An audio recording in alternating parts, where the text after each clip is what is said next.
નમસ્કાર વિદ્યાર્થી મિત્રો, આજે આપણે ધોરણ 10 વિજ્ઞાન અને ટેકનોલોજીમાં પ્રકરણ નંબર 14 ઉર્જાના સ્ત્રોતનો ઓનલાઈન લેક્ચર નંબર 3 નો અભ્યાસ કરવા જઈ રહ્યા છે. વેઇટેજ 1+3 એટલે કે વિભાગ A ની અંદર 1 માર્ક અને વિભાગ C ની અંદર 3 માર્કનો એક પ્રશ્ન જે ખૂબ જ મૌલિક હશે એ પૂછાવાનો અહીંયા સંભાવના રહેલી છે. આપણે બે લેક્ચરની અંદર ખૂબ જ પરંપરાગત સ્ત્રોત બિન પરંપરાગત સ્ત્રોતની વાત કરી આજે. તો આજે આપણે એક થર્મલ પાવર સ્ટેશનની વાત કરીએ. થર્મલ પાવર પ્લાન્ટ કોને કહેવામાં આવે છે? થર્મલ યાને કે આપણે જોઈએ છે કે એ બળતણ યાને કે કોલસા અને પેટ્રોલિયમ દ્વારા વિદ્યુત ઉત્પન્ન કરવામાં આવે છે. તો થર્મલ પાવર સ્ટેશનની અંદર આપણે જોઈશું કે ઉષ્મા ઉર્જાનું વિદ્યુત ઉર્જામાં રૂપાંતર કરવામાં આવે છે. તો એનો આખો પ્લાન્ટ તમે આકૃતિ જોઈ શકો છો કેવી રીતના પ્લાન્ટ હોય છે. તો ઉષ્મા ઉર્જાનું વિદ્યુત ઉર્જામાં એમાં બળતણ તરીકે કોલસો અને પેટ્રોલિયમનો ઉપયોગ કરવામાં આવે છે. આ પ્લાન્ટની જગ્યા પણ એવી પસંદ કરવામાં આવે છે કે જે જગ્યાએ આ કોલસો અને પેટ્રોલિયમનું ઉત્પાદન થતું હોય એના નજીક જ આનો પ્લાન્ટ નાખવામાં આવે છે. કેમ કે એ કોલસો છે, કોલસોને જે ટ્રાન્સપોર્ટેશન છે એ ખૂબ જ સસ્તું પડે.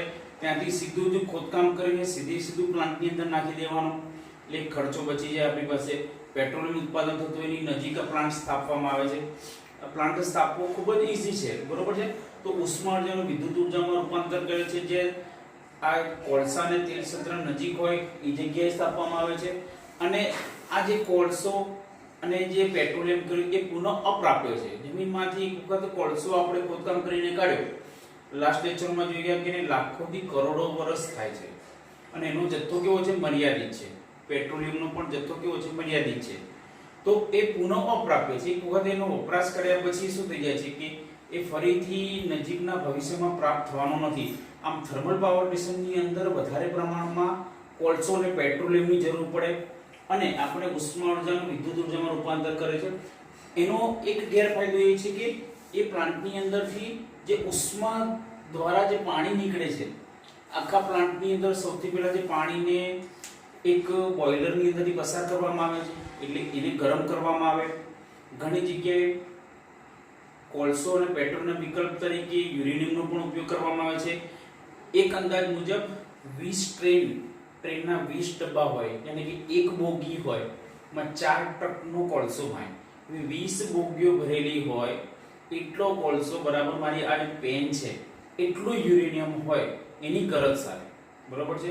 એટલે જોઈએ છે કે યુરેનિયમ જે થોરિયમ છે એનો ઉપયોગ કઈ જગ્યાએ કરવામાં છે? પરમાણુ બોમ્બ બનાવવા માટે કરવામાં આવે છે.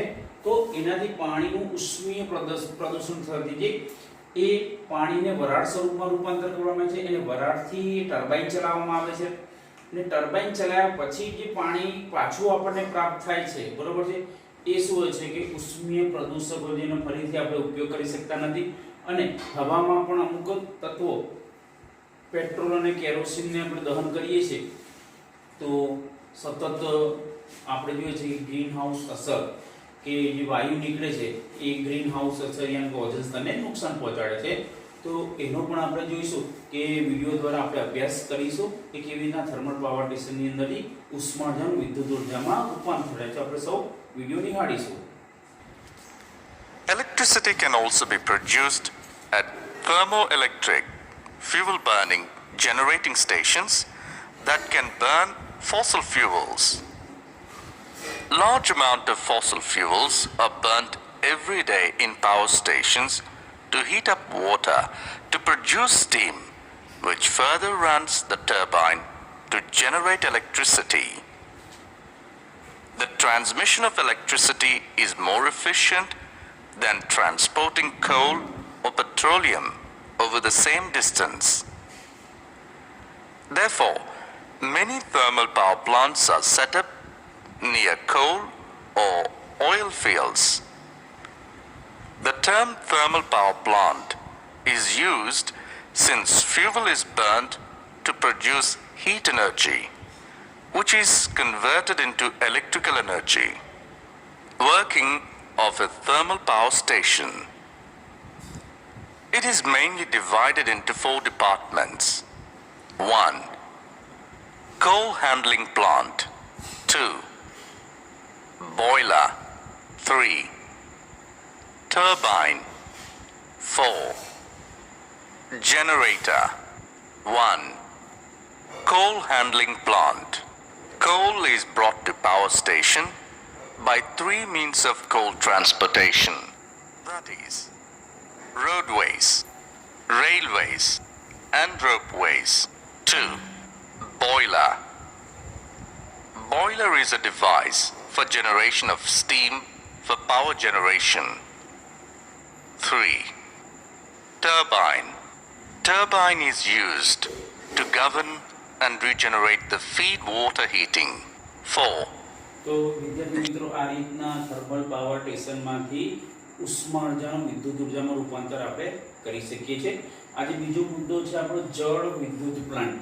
તો જોઈ શકીએ છીએ કે જળ વિદ્યુત પ્લાન્ટની અંદર પણ તમે જોઈ શકો છો કે એ જળ યાને કે પાણીમાંથી વિદ્યુત ઉત્પન્ન કરવામાં આવે છે. તો સૌથી મોટો સ્ત્રોત છે કે જ્યાં ડેમ હોય, બરોબર છે, એ ડેમ બાંધી યાને કે પાણીને બાંધી આપણે જે બધા સરદાર સરોવરને નિહાળ્યું છે તે કે ત્યાં શું છે કે એક મોટી પાળી બનાવી, એક જ પાળી બનાવી છે. તો બે બાજુ શું થઈ જાય છે કે એક કુદરતી પાળી હોવી જોઈએ. કુદરતી પાળી એટલે બે બાજુ ઊંચા પહાડ હોવા જોઈએ, બરોબર છે, અને એક જ બાજુ દિવાલ બનાવવાની હોય છે. એ પણ કેવી છે, મજબૂત બનાવવાની હોય છે.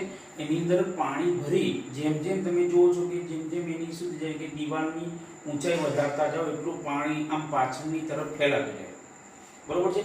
એની અંદર તમે જુઓ છો કે આ જે જળ વિદ્યુત પ્લાન્ટ છે, બરોબર છે, એ ત્યાં આગળ સરદાર સરોવરની અંદર આપણે ત્યાં જોવા પણ જાય છે કેટલા મોટા ટર્બાઇન છે, બરોબર છે. આપણા ઘરથી પણ મોટા ટર્બાઇન એ પાણી દ્વારા ચલાવવામાં આવે છે કે જેટલી ઊંચાઈ અંદર અત્યારે એટલી હાઈટ થઈ ગઈ છે કે પાણી એ ટર્બાઇનમાં પડવા દેવામાં આવે છે કે ઊંચાઈ પરથી પડવા દેવામાં આવે છે. એટલી નર્મદા સરોવરની હાઈટ થઈ ગઈ છે. એ પાણી ધોધ સ્વરૂપે ટર્બાઇન પર પડવા દેવામાં આવે છે અને એ ધોધ પડવાના કારણે ટર્બાઇન ફરે છે અને એ ટર્બાઇન દ્વારા આપણે જોઈએ છે કે વિદ્યુતનું ઉત્પાદન કરવામાં આવે છે અને સીધું આપણે વિદ્યુતનું જે તે જગ્યાએ ત્યાંથી ડાયરેક્ટ જ ઉત્પન્ન કરી શકાય છે. આનો ફાયદો એ છે કે એમાંથી જે પાણી ઉત્પન્ન થાય છે એનો પાણીનો પિયત તરીકે નદી સરોવરમાં આપણે છોડી શકીએ છીએ કે એ ઉષ્મીય પ્રદૂષક નથી, પાણીનો ફરીથી આપણે ઉપયોગ કરી શકીએ છીએ. અને કે બિન પ્રદૂષક સ્ત્રોત છે અને પુનઃપ્રાપ્ય છે કે વરસાદ એવું લોકેશન પણ બંધ રાખવામાં આવે છે કે પાણી બધા એરિયામાંથી ભેગું થઈને એક જગ્યા પર આવે. ચોમાસામાં એટલો વરસાદ ચોક્કસ પડે છે કે એ ડેમ ભરાઈ જાય. હવે ના ભરાઈ જાય તો આપણે અત્યારે ગુજરાતમાં એવી પણ બધી સિસ્ટમ કરી દેવામાં આવે છે કે નર્મદા ડેમ સાથે બીજા બધા ડેમ, બધી નદી અને બધા તળાવોને પાઇપલાઇન દ્વારા જોઈન્ટ કરી દી એટલે કે સરદાર સરોવરમાં જે પાણી વધારે આવે છે તો એને આ રીતના બધા સરપ્લસ કરી અને બીજી જગ્યાએ ભરી દેવામાં આવે. આમ બધી જગ્યાએ શું થઈ જાય છે કે પાણીનો પુરવઠો મળી રહે છે અને કે પુનઃપ્રાપ્ય છે. અને પર્વતીય વિસ્તારની અંદર રાખવામાં આવે છે. ખડચાળ કેમ નિયમ કહેવામાં આવે છે કે એની અંદર જે કૃષિ લાયક જમીનનો નટ્સ છે જે આપણે વાત કરી, જેમ જેમ આપણે હાઈટ વધારતા જઈએ એમ આમ દૂરના વિસ્તાર સુધીના વિસ્તારો કૃષિલાયક જમીન નાશ પામી જાય. માનવ વસવાટ કરતા હોય તો આખા ગામને પુનર્વસન કરવું પડે કારણ કે ગામના લોકો વર્ષોથી ત્યાં રહેતા હોય, એ લોકોને એ જગ્યા ખાલી કરવી પડે. તો ઇઝીલી લોકો માને ક્યારે કે જે લોકો રહેતા હોય એનાથી વધારે લોકોને સગવડ આપે કે જેમ કે કાચા મકાન હોય તો પાકા મકાનો આપે, રોડ છે, પાણી છે, શુદ્ધ પાણી છે, વાઈફાઈ છે, બરોબર. આ બધી સગવડો ત્યાં પૂરી પાડો ત્યારે એક માણસ ત્યાં વસવાટ કરી શકે. એમ ખર્ચાળ છે, મોટાભાગના નિવસન તંત્રો નાશ પામે. ક્યાં કે જોયું છે કે આપણે કુદરતમાં ઘણા નિવસન તંત્રો ચાલે છે, બરોબર છે. વનસ્પતિનું નિકંદન નીકળી જાય, વૃક્ષનું નિકંદન નીકળી જાય, બરોબર છે. તો એ બધા નિવસન તંત્રો નાશ પામે છે. અને પુનઃવસવાટની આપણે વાત કરી કે જે કામગીરી છે ખૂબ જ વિકટ છે, બરોબર છે. 1 મીટર જેટલી હાઈટ વધારવી હોય તો ઘણા બધા કિલોમીટરનો એરિયા ડૂબમાં જતો હોય છે. તો એ પણ ખૂબ જ મહત્વનું છે. અને આ પુનઃ જળ વિદ્યુત પ્લાન્ટ તમે જોઈ શકો છો કે એના દ્વારા પુનઃપ્રાપ્ય છે, બરોબર છે. તો એના આપણે ફાયદા જોઈએ છે કે પુનઃપ્રાપ્ય છે એટલે પાણીનો સ્ત્રોત આપણને મળી રહે, જળ વિદ્યુત આપણને પ્રાપ્ત થઈ જાય છે ઇઝીલી. ને એનું જે પાણી છે એ પાઇપલાઇન દ્વારા પિયતમાં પણ આપી શકીએ છીએ. આમ ખૂબ જ મોટો ફાયદો જળ પ્લાન્ટની અંદર છે કે જે વાતાવરણને પ્રદૂષિત કરતો નથી, બરોબર છે. પણ ખાલી એ કેવું છે કે માનવ વસવાટ પર જે કુદરતી નિવસન તંત્ર છે એને અડતા સરકાર એનું પણ ખૂબ જ કે જે નિવસન તંત્ર હોય, વૃક્ષો હોય, બીજી જગ્યાએ આજુબાજુ વાવી દે છે, બરોબર છે. તેથી એ નિવસન તંત્રને ટકાવવાનો પણ પ્રયત્ન કરે છે, તો જ હાઇટ વધારવાની પરમિશન મળતી હોય છે. તો આપણે જળ વિદ્યુતનો આકૃતિનો પણ આપણે સાથે અભ્યાસ કર્યો. હવે આપણે એનો વિડીયો નિહાળીને આપણે અભ્યાસ કરીશું કે કેવી રીતના ડેમ દ્વારા આપણે પાણીમાંથી વિદ્યુત ઉત્પન્ન કરી શકીએ છીએ. તો video નિહાળીશું. So these plants are constructed near big dams.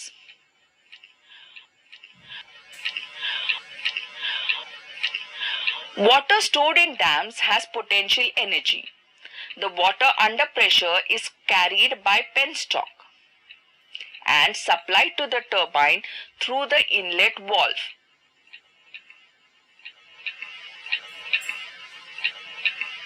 Penstock is a pipe made up of steel or concrete.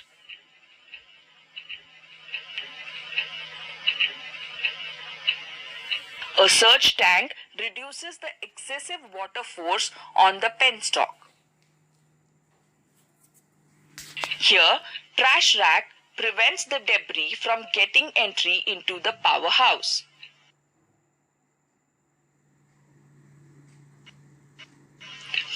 Due to the force of water, the turbine starts rotating, due to which mechanical energy is produced. The shaft from the turbine is connected to the generator. Therefore, the generator produces the electricity. The voltage of this electricity is raised by using a transformer and is transferred by the distribution lines. After running the તો વિદ્યાર્થી મિત્રો, આ રીતના આપણે જળમાંથી વિદ્યુત ઉત્પન્ન કરી શકાય છે. પછી આપણે ઉર્જાના પરંપરાગત સ્ત્રોત, આપણે બિનપરંપરાગત સ્ત્રોતો જોયા. હવે પરંપરાગત સ્ત્રોતની અંદર પહેલું છે જૈવભાર. જૈવભારની અંદર ત્રણનો સમાવેશ થઈ જાય છે. એક તો લાકડું, ચારકોલ અને છાણા. આપણે જોઈએ છે કે લાકડું, બરોબર છે, લાકડું જોઈએ છે કે પહેલાના જમાનાની અંદર લાકડાનો ઉપયોગ કરીને જ આપણે જોઈએ છે કે વિદ્યુતથી માંડી અને ઘરનો ખોરાક છે એ લાકડા પર આધારિત હતો, બરોબર છે. એ લાકડું એ વખત ઇઝીલી પણ પ્રાપ્ત થતું હતું, બરોબર છે. કે ક્યાંય વૃક્ષનું પ્રમાણ પહેલાં વધારે હતું અને જે લોકો વૃક્ષના લાકડાનો ઉપયોગ કરતા હતા એ લોકો ફક્ત એના ડાળી ડાળખા જ કાપતા હતા. અત્યારે એ લોકો શું કરે છે કે જળમૂળમાંથી જ વૃક્ષને કાપી કાઢે છે. તે એ લોકો પર્યાવરણને સાચવવાની જવાબદારી પણ રાખતા હતા કે લાકડામાંથી આપણે ઉપયોગ કરીએ છીએ તો એને ન કપાય, બરોબર છે. તો એ પરંપરાગત સ્ત્રોત તરીકેનો જૈવભાર તરીકે ઉપયોગ કરતા. બીજું છે ચારકોલ. ચારકોલ કઈ નામ કરાવે છે કે લાકડાને મર્યાદિત ઓક્સિજન વડે સળગાવતા પાણીને બાષ્પશીલ દ્રવ્યો દૂર થઈ જાય, તેથી આપણે એમાંથી જ્યોત વગર સળગે છે. જ્યોત વગર સળગે એટલે ધુમાડો ઓછો કરે અને પ્રદૂષણ ઓછું કરે. આમ ચારકોલ ખૂબ જ મહત્વનો છે કે ચારકોલ એટલે સાદી ભાષામાં આપણે કહીશું કોલસો, બરોબર છે. તો એ પરંપરાગત સ્ત્રોત તરીકે જૈવભારની અંદર એનો સમાવેશ છે. અને છેલ્લું છે છાણા. છાણો શેમાંથી બને છે? તો કે પ્રાણીઓના જે મળ હોય એ મળમાંથી છાણાનો ઉપયોગ કરવામાં આવે છે. કે મળનો ઉપયોગ તમે જો છે કે ગોળ થેપી અને એમાંથી, બરોબર છે, એ સુકાઈ જાય એટલે એનો બળતણ તરીકે ઉપયોગ કરવામાં આવે છે. એમ જૈવભાર છાણામાંથી છાણામાંથી આપણે એને સળગાવો તો એવું શું કરે છે કે ધુમાડો ઉત્પન્ન કરે છે. ઉષ્મા જોઈએ એટલી પ્રાપ્ત થતી નથી પણ ધુમાડો ઉત્પન્ન કરે છે એટલે વાતાવરણને શું કરે છે? પ્રદૂષિત કરે છે. આમ ઉર્જાના પરંપરાગત સ્ત્રોત તરીકે જૈવભારની અંદર લાકડું, ચારકોલ અને છાણા, આ ત્રણનો આપણે ઉલ્લેખ કરવાનો. બીજો છે બાયોગેસ. તો બાયોગેસ પ્લાન્ટ એટલે શું?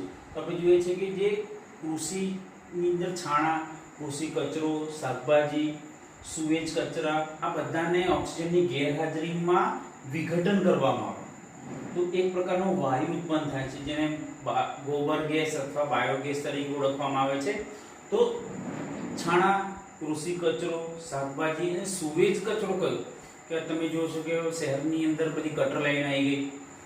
ઘરનો જે મળમૂત્રનો કચરો છે, પ્રવાહી અને ઘન, એ એક જગ્યાએ એકઠો કરવામાં આવે છે. એ બધાનો ઉપયોગ ઓક્સિજનની ગેરહાજરીમાં સડવા દેવામાં આવે, સાદી ભાષામાં એટલે વિઘટન કરવામાં આવે, તેમાંથી એક પ્રકારનો ગેસ ઉત્પન્ન થાય. તો ગેસમાં શું થાય કે 75% મીથેન હોય છે. મીથેન એટલે એનું સૂત્ર આગળ આપણે અભ્યાસ કરીશું, CH4. બરોબર છે. તો શું કરવામાં આવે છે, સૌથી પહેલા આ જે પ્રાણીઓના જે મળમૂત્ર છે આ બધી જ વસ્તુને એક જગ્યાએ રાખી એક મોટી ડોલની અંદર અથવા પાત્રની અંદર રાખી પાણી નાખીને એનો રગડો બનાવી દેવામાં આવે. એ રગડો તમે આકૃતિમાં જોઈ શકો છો. એ રગડાને એ આકૃતિની ભૂગર્ભની અંદર રહેલી જે ટાંકી છે ટાંકીની અંદર નાખવામાં આવે છે. બરોબર છે. ટાંકીમાં નાખી એને ઓક્સિજનની ગેરહાજરીમાં વિઘટન યાની કે સડવા દેવામાં આવે.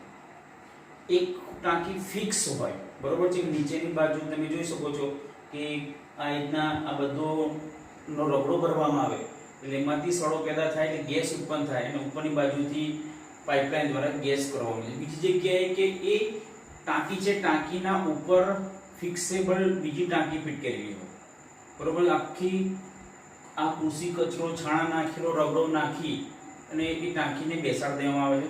જેમ જેમ સડો ઉત્પન્ન થાય, વિઘટન થાય, ગેસ ઉત્પન્ન થાય એટલે ટાંકી ધીરે ધીરે ઉપર આવે. ઉપર આવે એટલે આપણે સમજવાનું કે એમાં મિથેન વાયુ ઉત્પન્ન થયો ને પાઇપલાઇન દ્વારા ઘર અથવા કોઈ બીજી જગ્યાએ આપણે ઇલેક્ટ્રિક તરીકે, બલ્બ તરીકે, ગેસ તરીકે પણ ઉપયોગ કરી શકીએ છીએ, બરોબર છે. તો એમાં 75% મિથેન હોય છે. આ કચરાને વિઘટન જે ટાંકી કરવામાં આવે છે, ડાયજેસ્ટ આપણે સાદી ભાષામાં આપણે કે ખોરાકનું પાચન થવું, એમના આ જે રગડા છે એ રગડાનું વિઘટન થવું, બરોબર છે. એ ટાંકીમાં ઓક્સિજનની ગેરહાજરીમાં ડાયજેસ્ટ કરવામાં આવે છે, વિઘટન કરવામાં આવે છે અને અજારક યાની કે ઓક્સિજનની ગેરહાજરીમાં થતા શ્વસનને અજારક શ્વસન કરવાનું છે. સૂક્ષ્મ જીવો હોય છે, સૂક્ષ્મ જીવોનું નામ છે મિથેનોજેનિક બેક્ટેરિયા. મિથેનોજેનિક બેક્ટેરિયામાંથી મિથેન વાયુ 75% ઉત્પન્ન થાય છે. એ ઉપરાંત સૌથી વધારે મિથેન વાયુ, એ ઉપરાંત carbon dioxide, hydrogen, H2H hydrogen sulphide જેવા બીજા વાયુ પણ ઉત્પન્ન થાય છે. તો આમ બાયોગેસ પ્લાન્ટ ખૂબ જ મહત્વનો છે કે એની અંદર જે પેદાશ ઉત્પન્ન થાય, ગેસ ઉત્પન્ન થઈ ગયા પછી જે રગડો નીચે વધે છે એ રગડો આપણો વન ટાઈપ કુદરતી ખાતર થઈ જાય છે. એનો ખેતરની અંદર પણ વપરાશ કરી શકાય છે કે આમ ટોટલી બધી જ વસ્તુઓનો ઉપયોગ અહીંયા કરી શકાય છે. સિદ્ધપુર તાલુકાની અંદર મેથાણ ગામની અંદર આખા ગુજરાતનો સૌથી મોટો બાયોગેસ પ્લાન્ટ આવેલો છે. કેમ કે ત્યાં આજુબાજુ મેથાણ ગામની આજુબાજુ ખૂબ જ મોટી સંખ્યામાં આવા તબેલા આવેલા છે. ત્યાંથી બધું છાણવા મળમૂત્ર બધું ભેગું થાય એટલે એટલો મોટો ગુજરાતનો મોટામાં મોટો બાયોગેસ પ્લાન્ટ ત્યાં આગળ સ્થાપવામાં છે કે ત્યાં ઘરના બધા જ બાયોગેસ પર આધારિત ચૂલાઓ ચાલે છે અને લાઇટ પણ ચાલે છે. તો એનો પણ આપણે વિડીયો દ્વારા આપણે અભ્યાસ કરીશું. તો સૌ video નિહાળીશું. Excreta, industrial and domestic waste is known as biogas plant. Construction. It consists of a well-shaped like underground tank made of bricks and cement. It is called digester tank and it has inlet and outlet valves. The roof of the tank is dome-shaped. A gas outlet pipe of the dome is fitted at the top. There is a mixing tank above the ground level which is connected to the inlet valves of the digester through a sloping inlet chamber below the ground level. On the other side, there is an outlet chamber. This outlet chamber is connected to the overflow tank which collects the used slurry. Working. Animals' dung is mixed with water to make slurry in the mixing tank. This slurry enters the digester tank through the inlet chamber. The slurry in the digester tank is left for about 2 months for fermentation. Anaerobic microorganisms are responsible for fermentation which produce biogas and it is collected in the dome. It exerts a large pressure on the slurry and forced it to go in the overflow chamber. The biogas is taken out from the dome through a pipe and used for cooking food or heating water, etc. The residue to the plant is used as manure because it is rich in nitrogen and phosphorus. કરી શકાય છે એ પણ જોયું, બરોબર છે. તો આમ આજે આપણે ખૂબ જ મહત્વનો થર્મલ પાવર પ્લાન્ટ, જળ વિદ્યુત પ્લાન્ટ, જૈવ ભાર અને બાયોગેસ પ્લાન્ટ આમ 3 માર્કની અંદર 3 માં 4 માંથી કોઈ પણ એક પ્રશ્ન પૂછાવાની સંભાવના છે. તો આજે જ આ પ્રશ્ન આકૃતિ અને વિડીયો દ્વારા અભ્યાસ કરી પ્રશ્ન તૈયાર કરશો. તો વિદ્યાર્થી મિત્રો આજે આટલું જ.